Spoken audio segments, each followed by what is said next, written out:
4 in 10 people believe in ghosts. Over a third of people believe intelligent life exists outside of Earth. 43% of people believe demons exist. There are unexplained phenomena happening daily around the globe, and we are here to talk about it. Your portal into UFOs, paranormal, cryptids, the supernatural, the mysterious, the unknown. I see you. This is Beyond the Radar, and this is your host, Humanoid Tom Conway. Hello, welcome everyone back to another episode of Beyond the Radar, your paranormal news program. We are broadcasting live on the United Public Radio Network and the UFO Paranormal Radio Network, 105.3 FM on the Gulf Coast and 107.7 FM in New Orleans. We're also streaming live on UPN or UPRN and YouTube, Facebook page, YouTube page, Instagram, and as well as Beyond the Radar's Facebook, YouTube, and Instagram. We are also live, so hello everyone out there watching on Roku TV. Check out our archives there, as well as Spotify for past shows. We have a wonderful episode today. As many of you know, I'm a writer as well. In addition to doing this and everything like paranormal, anything weird, if it's weird, I'm going to get my hands on it. So I love doing writing. And when I meet fellow authors, it's always going to hold a special place in my heart, and even more so the ones that write about dark or horror fiction, because it's an art form, and I really am excited. I met Jacob a few months ago, and he's been on the show, friend of the show, obviously you guys know that, and we really had a good discussion about where horror fiction is, where writing is, and just a different type of a different side of me as well comes out when we talk about that, because writing's always going to be my first love. Well, we have today the Frightening Floyds, Jenny and Jacob, wonderful name. Please check them out. Facebook, they have a website. You can find them both on Amazon too as well. That's where I went to stalk, of course, you know how it goes. So without further ado, let me bring on the Floyds, Jenny and Jacob. Hello to both of you. How are you doing? Good. How are you? I'm doing well, doing excellent. Love the glasses, Jenny. They're great, fantastic. I built you up as a horror writer, and you come on with heart glass. No, I'm kidding. No, it's wonderful. A Kiss shirt too. I mean, can you be in the paranormal and not like Kiss? I mean, right? There's now America, New Orleans, the South. There's a code to paranormal. You have to all like the same things, which is Kiss. You have to be somewhat of an adventurer or have an adventurous spirit. And you also have to open your mind to a certain degree where you might be able to believe certain things. Hello, Nicole. What's up? How are you doing? Lovely guest chiming in. But yeah, guys, no. So I'm so glad you reached out, Jacob, to come back onto the show. You guys both have an open invite anytime to talk about anything you want, and it's a wonderful topic that you bring up with Nightmare Press, and then also Anubis Press as well. That you have. So let me start off by asking: do you you said you were going to combine them, but is there a different what's the difference between the two? I should say. Anubis Press was first. It was our imprint for our paranormal nonfiction work.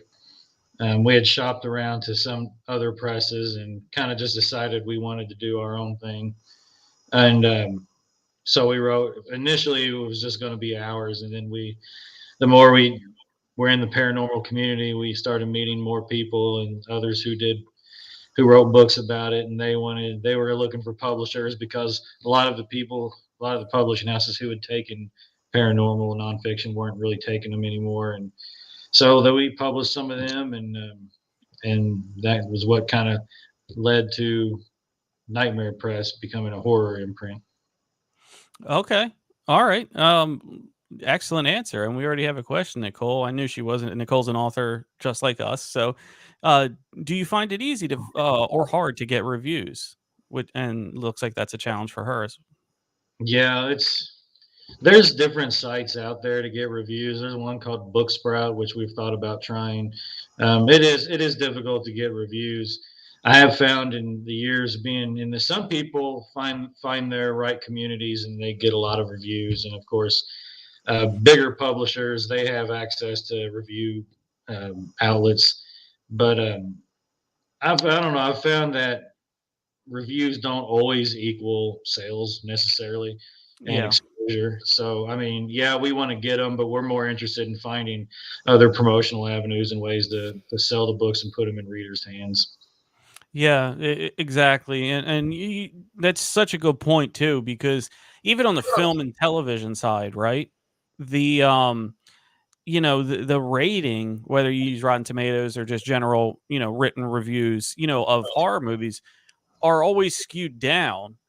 But like some of the best horror movies that I've seen have had absolutely terrible ratings. You Yeah, know what I mean?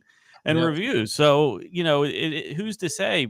I think it's something that you have to have the eye for and the imagination for, and otherwise you're just not going to get it. yeah. If you're going to get reviews, I know a lot of people focus on trying to get Amazon reviews. Our biggest focus is trying to find legitimate review sites that have a following, even if they won't put them on Amazon. If they have a platform like a YouTube channel or a blog or something, the Yeah. TikTok, really what you want is people to see the book and know about the book. Like we'll go to like live events, in person events, and we'll sell all kinds of books, and that doesn't always lead to reviews, but it leads to more people following our pages. It leads to more orders online. So I mean, it's reviews are good, but I think some people focus solely on reviews and not as much on exposure. Yeah, exactly. And another follow up, doesn't matter what kind of style you write to or genre. I guess for your presses, you only accept dark fiction or horror. We accept, of course, paranormal nonfiction, and we've actually, on the fiction side of things, expanded beyond just horror and dark fiction. We're taking fantasy and sci-fi Oh, cool. and different. And if you look on Nightmare Press, we have a list under submissions what we are looking for. So we're pretty open with a lot of genres. Okay, great. Maybe check your email. You might have a submission from Nicole. I know she just finished another book as well. And guest starred at Yahoo. I'm sure you'll see that one. And this is the best part about our show. We interact with people. Please comment in the chat. We have our text board number you see scrolling across the screen. Comment your questions. I'm sure the Floyds will answer anything. But Jenny, you just had a book released. Can you tell us about that? Death and Lipstick is my take on true crime in old Hollywood. And I wanted to explore these famous cases, such as Sharon Tate, Okay. Yeah. Marilyn Monroe, uh, just in honor some of the Hollywood Scarlets. You know, it's just it's my personal version of it. Amazing. And I gotta love the cover too. The cover's fantastic. Yeah, it's Bride of Frankenstein. Valerie Hobson's one of the Yeah. But one of she's the still trying to look right though, and I like that. yeah. She's still committed to the, to the to the look. Right. Excellent. Um so yeah, what was your so in writing that book, give me a what was your favorite portion of it or something you've learned from doing and researching that one? Well, when I was writing that book, it took me a little bit. Okay. It was hard researching some of it because it seemed repetitive. These are years cases. Um, Sharon Tate was probably the one I enjoyed writing about because of her story and everything that happened. There's a big falling of Charles Manson, and I kind of had my personal view of that, how it needs to stop, you know. Mm-hmm. I mean, the door, I don't know if you saw this recently. It was on Yahoo News. I wrote about it in the book, of course. It's so for, I think it was 100,000 or 127,000. Yeah, the door to the house, to Polanski's house where the murder took place, was actually a keepsake. You know, Trent Reznor had it, Wow. and then he got rid of it, and someone else bought it, bought the house, or bought his old studio, found the door, and sold it. Like, people want this stuff, and I know she was real big on. We've both always kind of been big on stop glorifying Charles Manson kind of thing. You know, a lot of people do that, and this is kind of, we don't know, really understand why you would. Yeah. You find more so out west. Now, I believe you guys are Kentucky, right? So more so Yeah. out Yeah. west is the glorification. At least the people I know were like, he's a nut. But no, there's some parts out there that want to romanticize him, and I agree. I don't get it. I don't get it either. Yeah. I just That's put a in the weird. chat the link to Death and Lipstick for you, Jenny. So everybody out there who can see us on all of our streaming platforms, they'll have a link right to that book there. So go out and buy Death and Lipstick. I love a research novel. And you mentioned Marilyn Monroe in there too. Did you Yes. touch a little bit on some of the conspiracies about it? Yes, at first I didn't want to because Mm-hmm. it's like it's been done repetitive over and over, but I got to explain my take on it and how I felt about it. For coming from perspective, working in, you know, I've actually worked in a mortuary and seen the worst, you know, Oh possible yeah, scenario. So yeah. I don't think it's a conspiracy of what happened of her, but I share all kinds of views of that in the book. Excellent, excellent. Yeah, I mean, it's one of those topics that always has legs with every generation that comes in after it because, the glitz and the glam, you have that on one hand, you have government stuff on the other hand. Right. I can see why people are, really into all of that. And plus, it makes sense. JFK are, and his and his brother, Yeah. I'm sure they were used to getting what they want, being New England elite. You know what I mean? And then you have this blonde woman who, you know, is so attractive. You know what I mean? I wonder if there was a little gamesmanship going on there, but that's for that's for another discussion in time with all of that one. Um, so let's go, between the veil here a little bit. Um, for anybody listening who is a writer, beginning writer, or wants to be a writer, or any of that, can you talk about your process from why you decided this one to actually get? How did that beginning part go?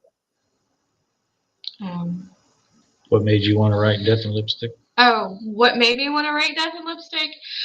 I don't know. It just came to me one day. I always saw these articles about different celebrities or public figures, and I kind of just wanted to have my take on it, my voice. Uh, Yeah. because there's always the same voice, it seems like you read about, like having the same view or this is what I think happened. I wanted to give different perspectives of it. Um, is I don't know. It just came to me. I just wanted to do it, and everybody's always interested in true crime. But I also have some other celebrities that didn't die of a horrible death. The actress Vampira. I'm sure you know who Vampira is. Yeah. But I got to share her story in there. But her story's been shared before. But I think she lived an interesting life. I think you were always kind of tied to this idea because of our Haunts of Hollywood book as well. Yeah, that's true. I always grew up around antiques and stuff like that. I always like older I just like history in general. She's always liked old Hollywood. Yeah. Old Hollywood. Let's add that to the list. If you're in the paranormal, you have to have some sort of passion for history too. That's another like check mark on there too, definitely. But I couldn't agree with you more with putting your own take on it, putting your own, 2 cents in, because look, yeah, if something's written about the same way over time, it starts to build that narrative. Now think of like the uneducated reader who picks up a book and was like, "Oh, I want to learn about this." They're only going to learn that one side. You know what I mean? And to be well-rounded or intellectual, you have to at least know what the other side is, or other experiences, or other theories. That's the only way you can come up with the best conclusion to everything. So I'm really, I'm excited, and I'm glad you did that. And it's really motivating for other readers out there, to learn, like, I don't know, you know what I mean? Because if you did all the research and you found actually, hey, this is how it was, then that's one thing. But when you give people an alternative viewpoint on it, it just challenges the way people think. And in the end, I think makes us a better reading community too. So that's something that, it really resonated with me on that. You know what I mean? That I'm not going to take what other people have said. I'm going to find out what my own research is, and what does the evidence lead me to believe too. Do you have other books like that? I'm coming out very soon. Jenny is Strange and Unusual. It's my memoir through the paranormal. Okay. It's, the paranormal's always been with me, I feel like, since I was a young child, since I was about 2 or 3. It's about how I got from there to here, basically, and my ties to the paranormal, mysticism, and different things. So. Yeah. You already got a fan in the title. Love the title. It's got a really cool cover too. Oh, I can't wait to see that cover. I mean, part of me geeks out as an author over covers of other people. Like, oh, look at that one. Oh, look at that one. I will call myself out. I have definitely just bought a book because of the what the cover. I think look, everybody has. We always look. They say don't judge a book by its cover, but they don't mean that in the literal sense. We're all gonna do that. Yeah. I mean, look who you're talking to. Come on. Of course I've bought a book based off the cover. We all have covers on our books. Yeah. Yeah. We're not talking about like 11th grade algebra where you have like a calculator on it and that's it. Yeah. It might be blue cover. You know what I mean? We're talking about real in-depth graphic work art, and some of them are wild. The intricacies in the design on them are really, really cool. I do appreciate that, and have respect for all of the graphic designers for that matter. But in your paranormal journey, Jenny, have you, would you consider yourself a medium or psychic? Have you had experiences, anything like that? Well, yes. I don't know what I am technically. It just was it parapsychologist? Parapsychologist. I can't say it. Sorry, I get tongue tied. They said I was an empath, so I'll go with that. Okay. So you can feel if there's maybe entities around you. Yeah, it usually happens like that. Okay. And can you decipher between like, oh, it's a lighter spirit or it's a lower vibrational, like darker spirit? Yeah. You can, cool. like if somebody is, angry or mad, I can feel, it's just very I'm an empath. Yeah. So when you have do you actively work on maintaining your vibration? Because that's a part of it, is like being at a higher elevation of it. Are you just naturally like that, or do you meditate? Do you practice anything like that? It's been with me since I was a little girl. Always been a happy, bubbly person. So I've been told my aura is very bright. So by another well-known psychic in Kentucky. So I don't know. I'm just Jenny. You're like, I don't know how, but it just happens. We're like Lydia Dietz. Yeah, and that's what and I'm sure Nicole, who is a psychic seer, who can attest to this too, is that when you have the bright aura, your vibration is radiating higher, which means you Right. are more likely. And the way I liken it, you know what I mean, is like, think of like, all right, you have like a Coke or a Pepsi can, and you're in the dark, right, in a room, and there's a Right. dimmer switch. People that raise their vibration, imagine turning that knob and it's a little darker, or it's a little lighter. You can see the outline of the can. So something's there. Some people, like psychics and mediums, have it maybe all the way up where they can know it's a can. And then when you turn it fully on, you're like, oh, I can interact with it. I can go up and take a drink from it. So Right. that's where, that's the way I try to liken it to people who think, oh, I'm psychic or not. It's like, well, it's not a all or nothing thing to me. It's levels, you know what I mean? And some are and some aren't. Unfortunately, I would love to be in that level. I've tried things, I do meditate. I do have to practice. You know what I mean? I meditate, I do, and I feel I can get to a certain level, but I feel maybe I just started off at a lower plane, you know what I mean, and had to catch up that way. So, I really I appreciate what you've had from the beginning, you know what I mean, and just imagine if you did practice with it or anything like that, what could what could be further, you know what I mean, down the line with it. Because that would be a wonderful place. Imagine if you can connect to the other side and have them tell you stories and you just write it. Like, imagine that. Right. Exactly. Yeah, that would be so much fun. So, with your so with the memoir, what you got, um, what do you hope to achieve by putting that one out there? Let me say that. I want to connect with non-believers. Mhm. Anybody. I want to connect to non-paranormal people who believe in paranormal or just need something to read about staying true to yourself and getting through with what you are and accept who you are. Oh, it's a beautiful message. It's a beautiful message. Stay true to who you are and allow yourself to feel things, right? Yeah. That's that is a great message. That's I think something under all of us as writers, we want to inspire thinking. You know what I mean? But staying true to yourself, it's a wonderful message, especially in this genre when a lot of times people are told, "Oh, that's not real. You don't know that." Blah blah blah. You know what I mean? You can't prove it. This, that, and the other thing. Um, uh, there's a lot of doubt. There's a lot of self doubt, I should say, too, in this. So no, it's a wonderful message. Jacob, do you have any projects that you're currently working on? Yeah, I'm working on publishing and editing some books. So I got A several. lot. Got several. Cool. I might actually put out my own book that I wrote like last year and finish and never published. Hopefully. But Okay. it's just a real weird book. It's I've thought about not even publishing it because it's so weird and disjointed and disconnected. I don't know, but I'm going to do it anyway, probably. Yeah, I mean, everything happens for a reason. So if you publish it, it was meant to be published at the time it was published. Yeah, pretty much.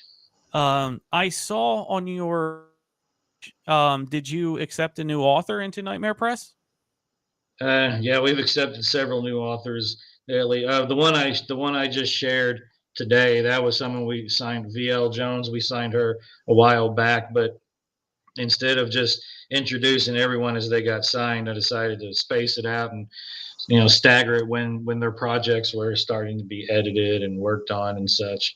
So she's next in line to be edited by me. I'm currently working on one called American Mystic by Coyote Wallace, which is a kind of it's a magical realism told from a gonzo journalist perspective. So it's a real interesting story. But hers is called Spirit Within. It's about a detective who can speak to spirits, essentially. So Wow. Wow. Um, yeah, there you go. I got your next lead right here.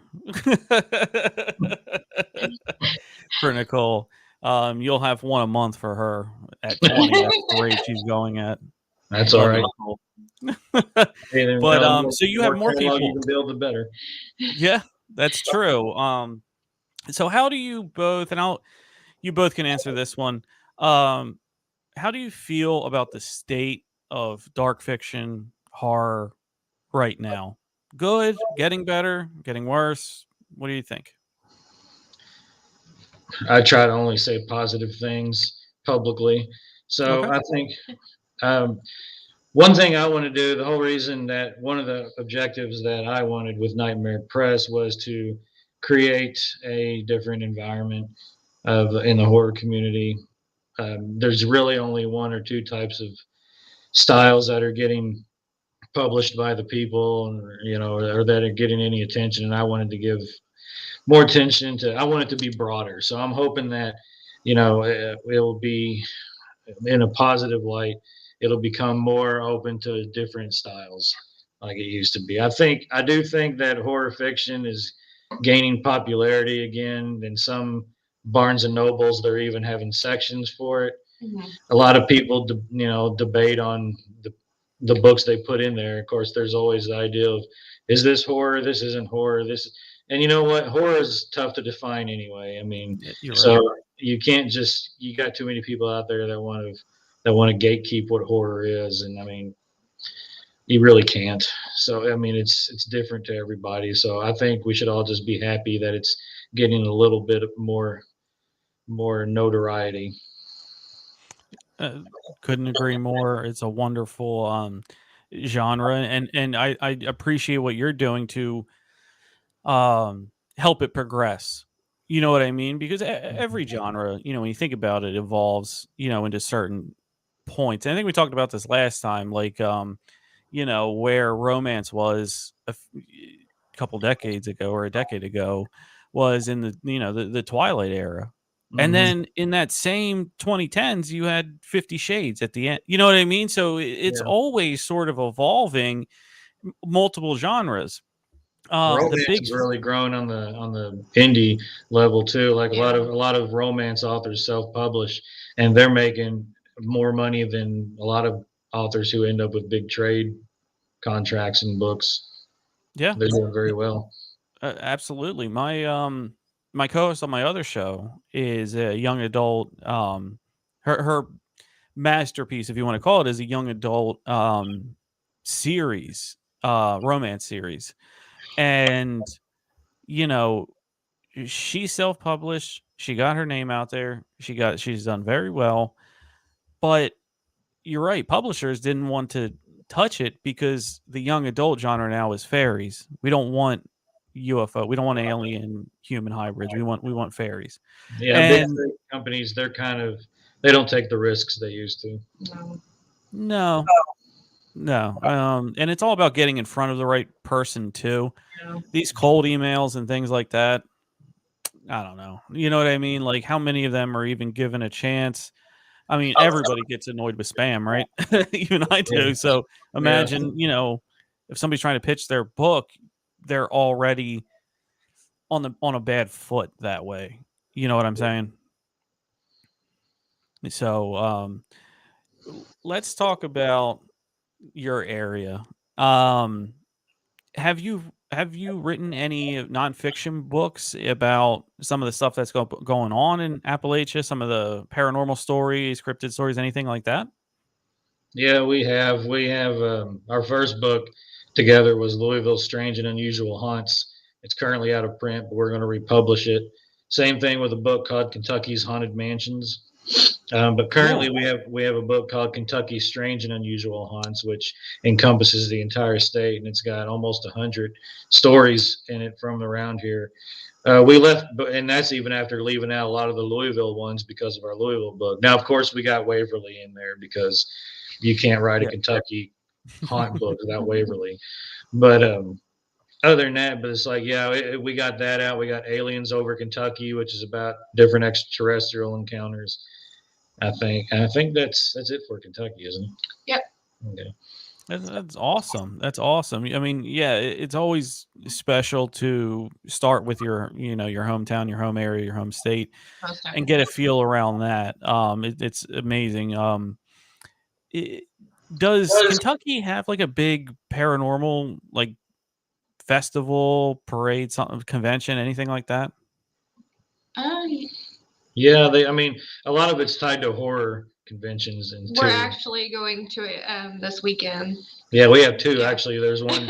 Well, actually one of them's in New Albany, so I guess it's not the same. Oh, but that's Lexington. to us here in Louisville. They call that the Kentuckiana area. I know, right? So New Albany, we still consider that local. So yeah, we got Witches Market there. But yeah, in Lexington, there's this monthly event called the Central Kentucky Mystical Market, and we're going to that this Sunday, and they have all kinds of paranormal and metaphysical vendors there and such. Yeah, and Pretty cool. they have Scarefest is kind of like the big paranormal / horror. It's the same people. Same people own that own the mystical market. That's really cool. I love when towns and areas really hold on to that. You know what I mean, and really push it. Same thing for like Loveland. They have the Frogman Parade. Yeah. You know what I mean? I know And that. That's one of my. That's one My of my. cousin's from that area. That's one of my favorite. Oh, okay. I love that. I had her name is Lauren Connolly. She directed the Frogman documentary. Okay. And she I had her on the show. I had her on my other show as well. She was talking about her local area, which is Loveland, and all of the things like the diner that you have, the Frogman, you know what I mean, like statues and things like that, and the parade, Yeah. the festival. It made it sound like a good time. And that one's relatively new, I think, correct? Like it's not been around very long. Yeah, my cousin was telling me about it, and I was like, "Oh my gosh, I gotta look this up." I think it's new because years ago I never heard of it. So I remember the first time I read about the Loveland Frog. I was like, "This is the coolest urban legend I've ever heard." yeah, I just now heard about this very second. I just now heard about the festival when you were talking. I thought I told you. No, I want to go to it now. I always hold a special place for like the weird cryptids. When you're brought into the cryptid world, you know what I mean? You got Bigfoot, you got Loch Ness, you know what I mean? Loch Ness. Yeah, and then you got like skinwalkers are like the next level, and Wendigo and things like that. And then there's like here's this thing with a body of a man, but also a frog, and you're like, I would not. That sounds wild to me. He's the one that supposedly had the magic wand too, or something. Yeah. He was seen in the 60s, and then nothing again. Then there was a sort of report about somebody who took a photo of it in like 2017 right there, but the town just it's a claim to fame. And if I was like living in a really small town and we had something like that, I would be all for that too, but it probably gets old after a while. All these people out here in Louisville. I mean, something like that out here. Yeah. They have one. Oh, another one. Now I'm not a big geography guy, but how far away from you is Point Pleasant? So Mothman's Festival. About 3.5 hours. We've been there. We love it. Yeah. Oh, you love it? Okay, give me a story from that. Well, just going out there. We just went out there to visit the Mothman Museum, but it's a really neat town. Unfortunately, most of the stuff's closed down. The only thing keeping it open probably is the Mothman, but it's really interesting. I wandered into a building. Apparently, it was a hotel, and the guy lived there. And I was like, "Oh my god!" Yeah, the guy running the hotel lives there, I believe. I was like, "Ah." Yeah. But it's like, hi. It's the same. It's the same hotel, I think, where the guy who wrote the Mothman book stayed during all that. That was neat. That's right. And it's funny because they have pictures of like Men in Black type characters around town back then from the 60s. So I'm not saying I believe the whole story, but something was going on. Something was happening. Because it was weird. And like, why would people from like the Red Cross make up the stuff, anything like that? Say, oh yeah, he landed on our truck. Why would they make that up? They're the Red Cross. They don't have any reason to. So right. It's peculiar, that's for sure. To me, my opinion, I think Mothman isn't like a flesh and blood cryptid like how others claim, like maybe Bigfoot is, right? I think it's more of a spiritual entity that way to warn people, you know what I mean, of like a harbinger of doom, but they're trying to warn people. So a good one, So I think, because the bridge collapsed right there. The bridge Yeah. collapsed, and a lot more people could have died than what it was. And he took time out of his schedule, Mothman, to haunt Richard Gere for in the Yeah. 90s, if you remember Yeah. that. That's always fun. But if you, and I'm gonna promote another show, but whatever, it's fine. But have you guys seen the latest season of Unsolved Mysteries that just came out? No, we No? we actually dedicated a book based on the old Unsolved Mysteries to my mom. She passed away of cancer, and that was her favorite series. We covered everything, We covered several stories. It's called Strange and Unusual Mysteries. Yeah. And we did a follow-up to certain stories they did on that show to see if any new evidence had come to light. My favorite is probably D.B. Cooper. Yeah, that was my favorite. D.B. Cooper, yeah. I mean, he's weird enough to be a cryptid in and of his own. You know what I mean? He fits the criteria. People saw him. He's gone. No one can find him. I thought it was funny that checked a lot of the cryptids. In the Loki television show, they made it like it was Loki who was D.B. Cooper. That was awesome. Yeah. And then I don't know if you remember the show from the early 2000s, Prison Break. They tried to make one of their guys D.B. Cooper that was in the prison. I remember the show, but I never watched it. It was like it was on random channel. I stopped by and saw it, and the guys talk about DB Cooper. So I hear DB Cooper, I'm going to stop whatever I'm doing whenever somebody's talking about that case. And yeah, it was crazy. So Nicole, so here's a funny story. I just remembered. Great job, Nicole. There was on the newer season, and I won't give all of it away, but there was a young woman who was a murdered college student. It broke into one of the campus art buildings. Wanted to. She was on the stage. She was murdered on the stage. It's sad, but she was playing the piano. Nobody could find anything. You know what I mean? There was no footprints in the blood. It was a stabbing, so a lot of that. And they had no leads. They had nothing. It was a long time ago. Nicole can remote view and is an avid remote viewer. And I like to be annoying and be like, oh, yeah, remote view this. Oh, yeah, remote view that. And every time I do, she gets remarkably accurate results. Well, anyway, I told her to do this case.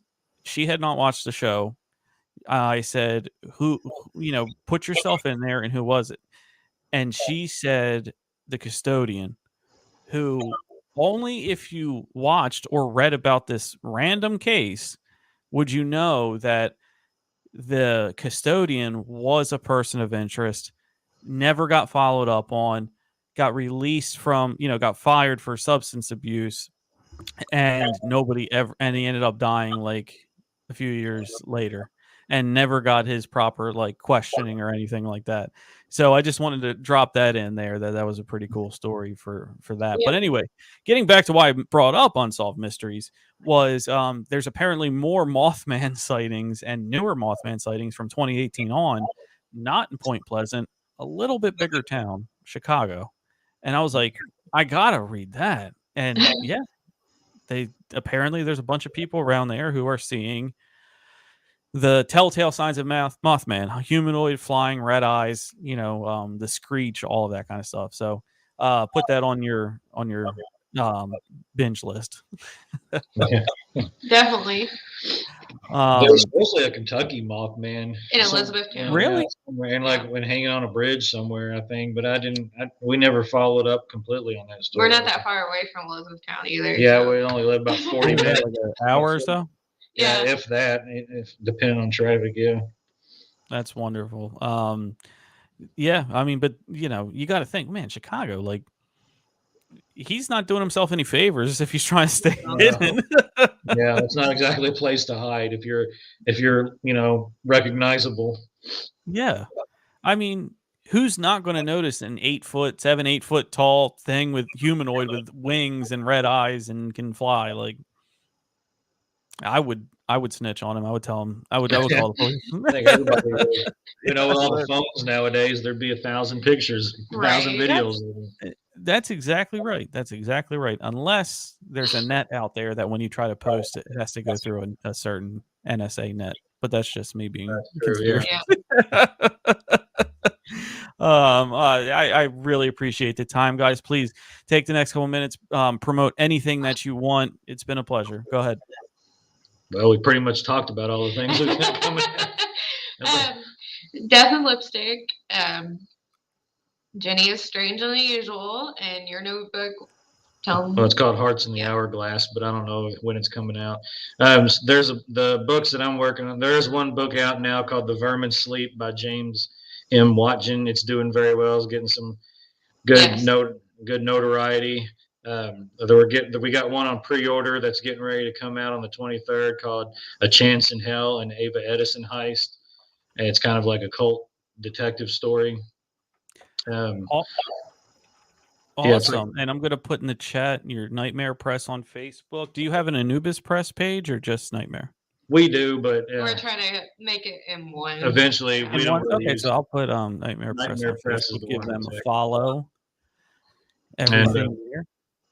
We got our you have your website too, nightmarepress.net, correct? Yes. Nightmarepress.net. We're still working on it too. Okay, great. And people can go there to buy your books as well. Mm-hmm. Yeah, awesome. Well, thank you guys so much. I really appreciate it. You have an open invite anytime. Anytime a new book's coming out, please come on.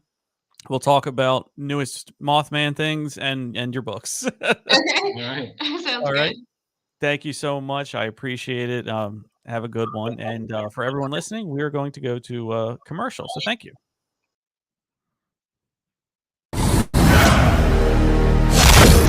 Four in 10 people believe in ghosts. Over a third of people believe intelligent life exists outside of Earth.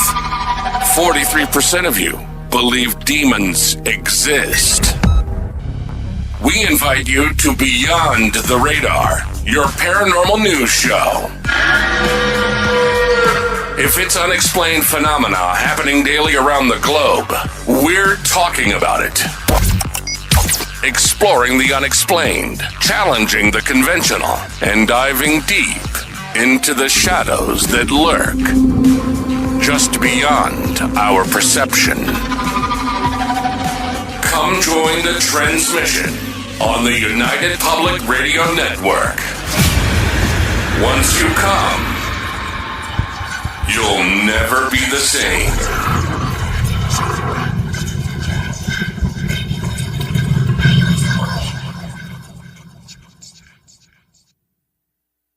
Meet Daniel Knight, a psychologist with an extraordinary gift to absorb and heal the deepest wounds of the mind. In the heart of a chilling investigation, every secret unraveled binds him closer to darkness. But as he delves into the psyche of a killer, his own demons emerge. Caught in a battle within and against an evil that seeks to exploit his powers, where the line between savior and victim blurs. Dare to heal the wounds of the mind. Healer. Read it today. Do you want to reach millions with your product or service? Are you looking to connect with a diverse, intelligent, and engaged audience? Then look no further. Beyond the Radar Radio Show is your golden ticket to achieving just that. Our listeners are curious, open-minded, and always eager to learn. They value quality, authenticity, and innovation, just like your brand. With Beyond the Radar, by millions of dedicated listeners, our show covers a wide range of topics, attracting a diverse audience that could be your next loyal customers. So why wait? Take your brand to Beyond the Radar and into the hearts and minds of millions. Advertise with us. Let's explore the extraordinary together. Beyond the Radar Radio Show, where your brand meets a world of curious minds. Contact us today for advertising opportunities at www.beyondtheradarnews.com and fill out our contact form. We hope to talk to you soon. Samantha survives a tragic accident thanks to Lucian, an enigmatic being.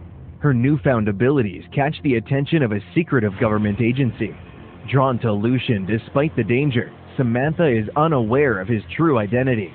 She teams up with Lucian's brothers in a daring mission to rescue him. Accused unfairly, Lucian seeks refuge on his distant homeworld. Can Samantha prove Lucian's innocence and save their forbidden love? From the Sky by J.E. Nicasio. Available now. Get your copy on Amazon and BNN. Have you ever looked up at the night sky and wondered what lies beyond? Have you ever felt a sense of curiosity about mysterious lights darting across the sky?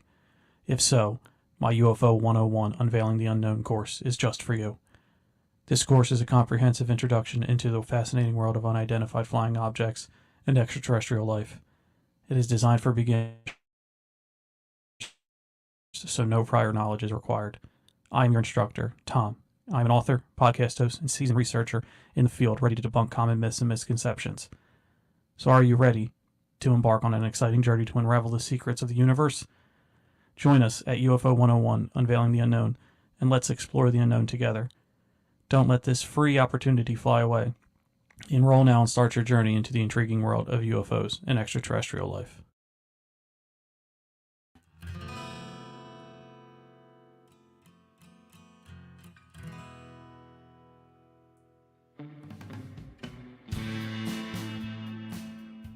So why do you want to investigate Skinwalker Ranch? Are you kidding? It's Skinwalker Ranch. The Uinta Basin is one of the most fascinating places on Earth, and it's also one of the most investigated places on Earth. Like every time I've watched a documentary, it always draws me to want to go there even more. Whether you're looking for paranormal, UFO, cryptids, skinwalkers, and probably a whole lot more. This is what interests me the most. Never has an investigation been so technologically advanced. I've personally spent years reading and watching anything that had to do with the Uinta Basin. The Uinta Basin has everything. Highly advanced cameras or highly advanced recording devices, night vision drones. I believe we can use all of those things. Night vision goggles that we can see at night because we're going to be up all night. And putting it in a documentary so the world can see how technology can assist us in the hunt of paranormal research. Cameras just on every site. So we can always have that angle if we need it. Out of all of the paranormal activity on Skinwalker Ranch, portals, UFOs, cryptid, what interests me the most has to be the cryptids. I'm a monster guy. I want to go see, I want to go check out, I want to find evidence of a monster, of cryptids, of an entity. In conjunction with the right experiments to really find out a little bit more about what the Uinta Basin is hiding.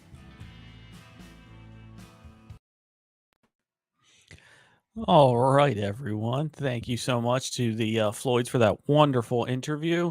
Thank you all to be wonderful listeners, guests. Please share the link. Please share it. Let's help Beyond the Radar grow. And now, something we want to get into is our Summer of Species. This week, we're going to be talking about little green men. And little green men is probably a derogatory word for UFOs if we were to talk about that, or extraterrestrials. But let me just get into it. Little green men is the stereotypical portrayal of extraterrestrials as little humanoid creatures with green skin and sometimes have antennas on their head. The term is often used to describe gremlins, mystical creatures known for causing problems in airplanes and mechanical devices. The usage of the term predates the 1955 incident, for example, in England, with a reference to little green men or children that date back to the 12th century green children of the wool pit.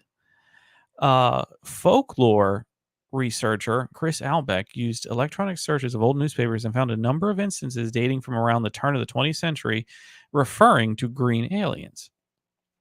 Albeck found one story from 1899 in the Atlanta Constitution about little green skinned alien, I should say, in a tale called Green Boy from Hura. Hura was another planet, perhaps Mars, and he referenced that the green men of Mars and green Martian women in his first scientific novel, A Princess of Mars.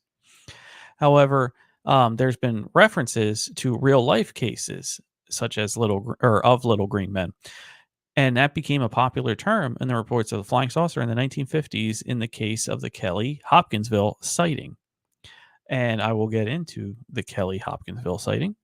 The Kelly Hopkinsville encounter known as the Hopkinsville Goblin case or the Kelly Green Men case, was a claim of a close encounter with extraterrestrial beings that occurred near the communities of Kelly and Hopkinsville in Christian County, Kentucky.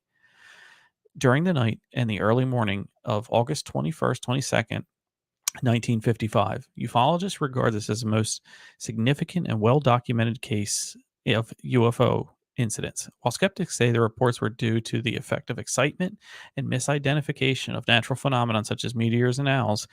The United States Air Force, however, classified the alleged incident as a hoax in their Project Blue Book files. On the evening of August 21st, 1955, 5 adults and 7 children, so 12 people total, at the Hopkinsville police station claimed that small alien creatures, I should say, from a spaceship were attacking their farmhouse, and that they have been holding them off with gunfire for nearly 4 hours.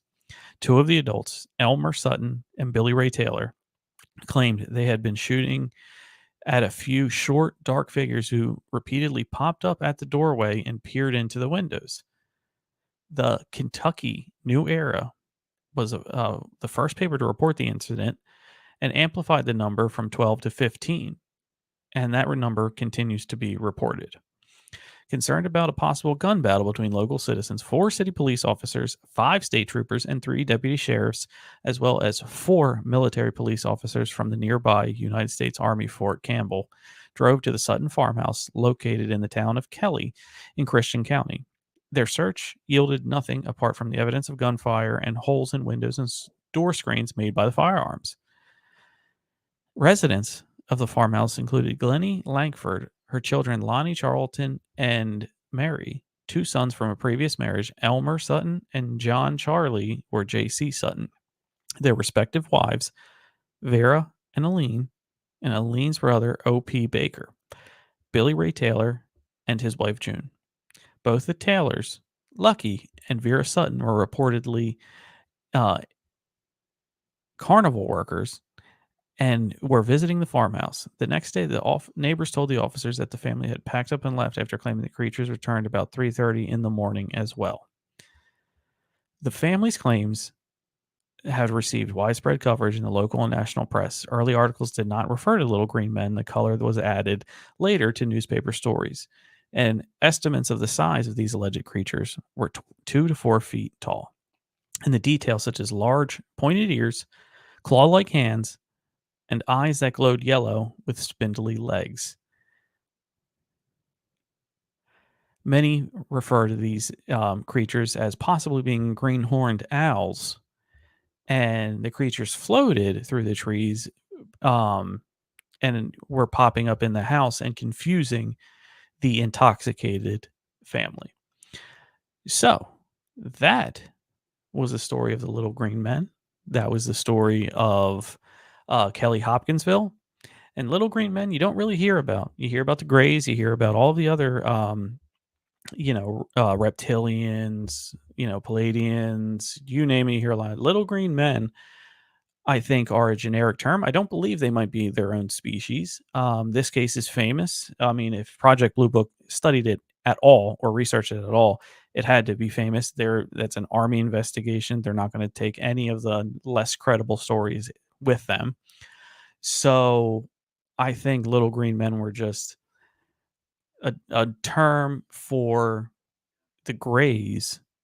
And I do believe that this family was hunted almost by these creatures for abduction. And maybe when they started fighting back is when the UFO creatures, the aliens, said, "This isn't worth it. I'm out." And turned around, left. Maybe they tried to come back when they thought they were sleeping. But for the family to pack up and leave lends incredible credibility to this, in my opinion, because who just uprights and abandons their house? You can make all the excuses you want, but the comfort factor of getting up and leaving, they packed up through the night and they left and they never returned. Not for nothing. That has to be worth something. So that was our show. That was Beyond the Radar. Thank you, everybody, for tuning in. We have been broadcasting live on the United Public Radio Network, UPRN, and the UFO Radio Network. And please check out past episodes on Spotify as well. Everybody have a great night and stay weird. Thank you all.